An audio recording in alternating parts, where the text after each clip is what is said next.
सिंध भर की तरह सांगड़ में भी सूफ़ी बेर के बागात मौजूद हैं, लेकिन बहुत कम सतह पे सूफ़ी बेर दिखाई देते हैं। वजह क्या है, आइए यहाँ से लोगों जो जानते हैं वो इस हवाले से क्या कहते हैं।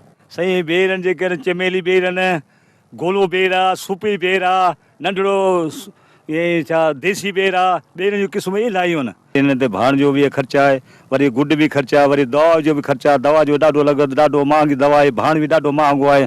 सही हुन खां पोइ मज़ूर जी मज़ूरी बि कोन थी पूरी थिए, वरी तेल जेको आहे वधीक महांगो थी वियो आहे। हिन खे थोरो सस्तो करणु खपे।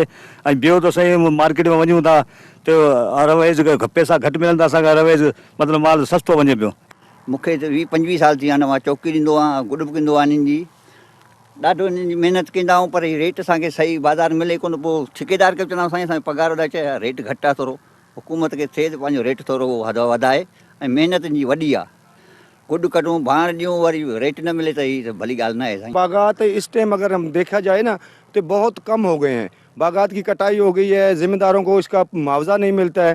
तो हुकूमत से हम दरख्वास्त करेंगे कि ज़िम्मेदारों से ताउन करें ताकि बागात को बढ़ाया जाए, और इससे पाकिस्तान की सतह पर हुकूमत को भी फ़ायदा होगा, एक आमदन बढ़ेगी और ज़िम्मेदारों को भी फ़ायदा होगा। नाज़रीन, ये थे वो बागबान जो हमेशा से ठेके लेते हैं और बड़ी मेहनत करके हम शहर वालों को सूफ़ी बेर पहुंचाते हैं। इन्होंने हुकूमत सिंध से ये मुतालबा भी किया है कि बागबानों के हाथ मजबूत किए जाएं, उनका माली मावनत की जाए, साथ ही साथ काश्तकारों को बर वक्त पानी दिया जाए ताकि वो मायूसी का शिकार ना हो। सागर दीन मोहम्मद बलोच, वॉइस न्यूज़, सांगड़।